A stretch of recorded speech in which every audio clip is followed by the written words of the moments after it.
شمشیر بے نیام حضرت خالد بن ولید part number 129 اپنا اسلامک اسٹوڈیو۔ ناظرین، خالد نے 4000 نفری کے محفوظہ کو، جس کے سالار یزید بن ابی سفیان تھے، دشمن کے قلب پر حملے کا حکم دیا۔ یہ 4000 مجاہدین تازہ دم تھے اور لڑائی میں شریک ہونے کے لیے اتنے بے تاب کے نعرے لگاتے اور بے قابو ہوئے جاتے تھے۔ ناظرین، حکم ملتے ہی وہ رکے ہوئے سیلاب کی طرح گئے اور اتنا شدید حملہ کیا کہ رومیوں کی صفوں کے اندر تک چلے گئے۔ مجاہدین کے سالار رومیوں کے سالار قبقلار کو ڈھونڈ رہے تھے۔ ناظرین، مرکزی جھنڈا اسی کے پاس تھا اور وہ وردان کا قائم مقام تھا۔ پہلے بتایا جا چکا ہے کہ اس نے وردان سے کہہ دیا تھا کہ مسلمانوں کے ساتھ صلح سمجھوتا کر لیا جائے۔ اس کی دوربین نگاہوں نے دیکھ لیا کہ مسلمان رومیوں پر غالب آ جائیں گے۔ وردان نے اسے ڈانٹ دیا تھا۔ ناظرین، مورخ طبری اور ابو سعید نے لکھا ہے کہ مجاہدین کو قبقلار مل گیا۔ اسے دیکھ کر سب حیران رہ گئے۔ وہ سالار لگتا ہی نہیں تھا، وہ تو جنگ سے لا تعلق کھڑا۔ اس نے اپنے سر پر اس طرح کپڑا لپیٹا ہوا تھا کہ اس کی آنکھیں بھی ڈھکی ہوئی تھی۔ اس کے محافظوں نے بے دلی سے مقابلہ کیا، شاید اس لیے کہ وہ اپنے سپہ سالار کو نیم مردہ سمجھ رہے تھے۔ انہی سے پتا چلا کہ یہ ہے قبقلار۔ مجاہدین نے اسے اسی حالت میں قتل کر دیا۔ ناظرین، بعض مورخوں نے خیال ظاہر کیا ہے کہ قبقلار نے اپنی آنکھوں پر اس لیے کپڑا ڈال رکھا تھا کہ وہ اپنے لشکر کا قتل عام نہیں دیکھ سکتا تھا۔ اس کی قوت برداشت جواب دے گئی تھی۔ رومیوں کا مرکزی پرچم گر پڑا۔ مجاہدین اب یہ نعرے لگا رہے تھے، خدا کی قسم، ہم نے رومیوں کے دونوں سپہ سالاروں کو قتل کر دیا ہے۔ رومیوں، تمہارا پرچم کہاں ہے؟ شہنشاہ ہرکل کو بلاؤ۔ رومیوں، تمہاری صلیبیں اور جھنڈے کہاں ہیں؟ مجاہدین اسلام تو اپنے اللہ اور رسول صلی اللہ علیہ وسلم اور ایک عقیدے کی خاطر لڑ رہے تھے، لیکن رومی جن کے حکم سے لڑ رہے تھے وہ مارے جا چکے تھے۔ ناظرین، مجاہدین کے پاس ایمان کی قوت تھی، وہ جادو کی طرح رومیوں پر غالب آ گئے۔ رومی بھاگنے لگے، ان میں سے کچھ بیت المقدس کی طرف بھاگے جا رہے تھے، کچھ غزہ اور بعض یافا کی طرف۔ ناظرین، رومیوں کی جنگی طاقت کو مکمل طور پر تباہ کرنے کے لیے خالد نے اپنے سوار دستوں کو حکم دیا کہ بھاگتے دشمن کا تعاقب کریں اور کسی کو زندہ نہ چھوڑیں۔ وہ ایک عبرتناک منظر تھا۔ ناظرین، رومی جانیں بچانے کے لیے ادھر ادھر بھاگ رہے تھے اور مسلمان سوار ان کے تعاقب میں جا کر انہیں برچھیوں میں پرو رہے تھے۔ ناظرین، ان رومیوں نے اپنی تعداد پر بھروسہ کیا تھا، شراب کے نشے کو وہ اپنی طاقت سمجھتے تھے۔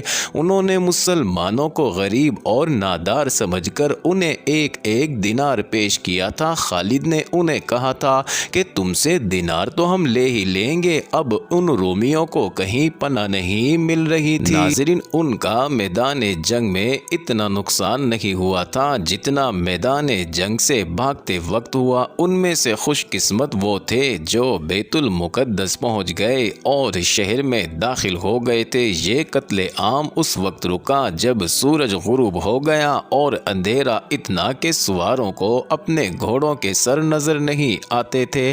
اس وقت خالد اپنے خیمے میں تھے۔ انہیں بتایا گیا کہ داؤد نام کا ایک عیسائی عرب ان سے ملنے آیا ہے۔ ناظرین، خالد نام سنتے ہی باہر کو دوڑے۔ خدا کی قسم داؤد! خالد اسے گلے لگا کر بولے، تو نے میری فتح آسان کر دی ہے۔ بندوں کا شکر ادا کرنا بھی اعلیٰ اخلاق کی علامت ہوتی ہے۔ کوئی بھی انعام کافی نہیں ہو سکتا جو میں تجھے دوں۔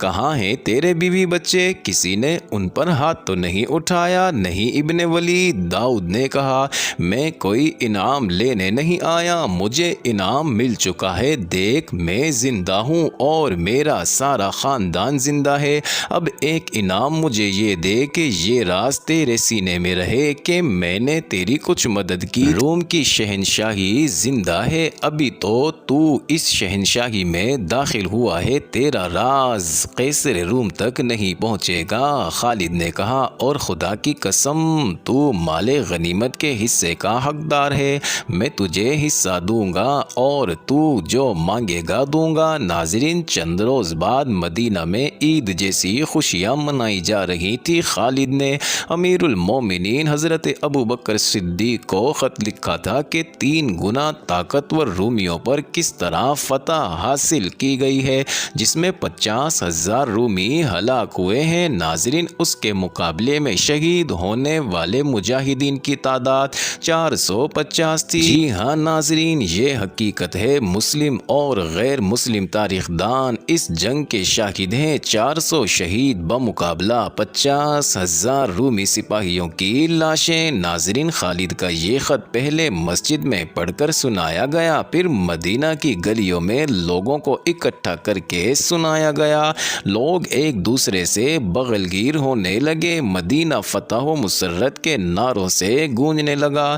ناظرین، خالد نے امیر المومنین حضرت سیدنا ابوبکر صدیق رضی اللہ عنہ کو بھی یہی لکھا تھا کہ اب وہ دمشق کو محاصرے میں لیں گے، جو شام کا یعنی روم کی شہنشاہی کا بڑا ہی اہم شہر تھا۔ روم کی شہنشاہی بہت ہی وسیع تھی۔ ناظرین، جب مدینہ اور گرد و نواح کے لوگوں کو یہ خبر ملی کہ خالد رومیوں پر ایک فتح حاصل کر کے دمشق کی طرف بڑھ رہے ہیں، تو کئی مسلمان خالد کی فوج میں شامل ہونے کے لیے تیار ہو گئے۔ ناظرین، ان میں ابو سفیان بھی تھے، جو مشہور شخصیت تھے۔ وہ اپنی بیوی ہند کے ساتھ روانہ ہو گئے۔ معزز ناظرین، 1352 سال پہلے ماہ اگست کے ایک روز جب مدینہ میں مسلمان اجنا دین کی فتح پر خوشیاں منا رہے تھے، مدینہ سے دور، بہت ہی دور شمال میں روم کی شہنشاہی کے ایک اہم شہر حمص پر مایوسی اور ماتم کی سیاہ کالی گھٹا چھا گئی تھی۔ ناظرین، رومیوں کے شہنشاہ ہرقل کے محل میں قہر اور غضب کی آوازیں گرج رہی تھی۔ بصرہ کی شکست کی خبر لے کر جانے والا قاصد اگر وہاں سے کھسک نہ آتا تو ہرقل غصے میں اس کا سر کاٹ دیتا۔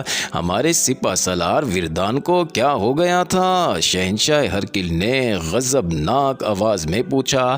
مارا گیا ہے، اسے کانپتی ہوئی آواز میں جواب ملا۔ اور وہ کبکلار، وہ تو کہتا ہے کہ میری تلوار کی ہوا سے ہی دشمن کٹ جاتا ہے، وہ بھی مارا گیا ہے۔ اور فاموس، وہ لڑائی سے پہلے ہی ذاتی مقابلے میں مارا گیا تھا۔ ناظرین، شہنشاہ ہرقل نے ان تمام سالاروں کے نام لیے جو اجنا دین کی لڑائی میں شامل تھے اور جن کی بہادری اور جنگی قیادت پہ اسے بھروسہ تھا۔ اسے یہی جواب ملا کہ مارا گیا ہے یا شدید زخمی ہو گیا ہے۔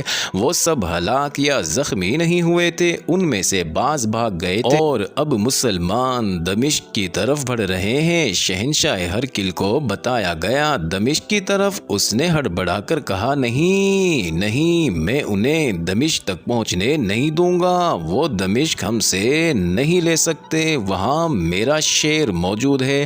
توما دمشق کا سالار توما ہے۔ ہرقل تیز تیز قدم اٹھاتا اپنے شاہانہ کمرے میں چل رہا تھا اور اپنی ایک ہتھیلی پر دوسرے ہاتھ کے مکے مارے جا رہا تھا۔ اس کے خوشامدید درباریوں، خاص خادموں اور اس کی خدمت میں حاضر رہنے والی بڑی حسین لڑکیوں کو معلوم تھا کہ جب شہنشاہ پریشانی یا غصے کی کیفیت میں ہوتا ہے تو سب سے زیادہ خوبصورت لڑکی شراب پیش کرتی ہے۔ ایک لڑکی جو باریک ریشمی لباس میں برہنہ لگتی تھی، چاندی کے پیالے میں شراب لے کر آئی اور اشتعال انگیز ادا سے ہرقل کے سامنے گئی۔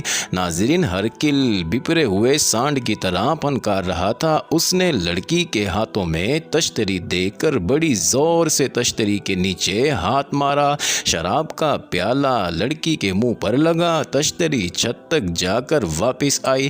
ناظرین، ہرقل نے لڑکی کو دھکا دیا تو وہ دروازے میں جا پڑی۔ شراب شراب شراب، ہرقل نے غصے سے کہا، تم نے شراب اور حسین لڑکیوں سے دل بہلانے اور بدمست رہنے والوں کا انجام نہیں دیکھا؟ تم نہیں دیکھ رہے وہ سلطنت روم کو ذلت اور رسوائی میں پھینک رہے ہیں، اور جنہوں نے ہمیں شکست دی ہے انہوں نے اپنے اوپر شراب حرام کر رکھی ہے۔ اس نے حکم دیا، گھوڑا تیار کرو، میں انطاکیہ جا رہا ہوں اور میں اس وقت وہاں سے واپس آؤں گا جب میں آخری مسلمان کی بھی لاش دیکھ لوں گا۔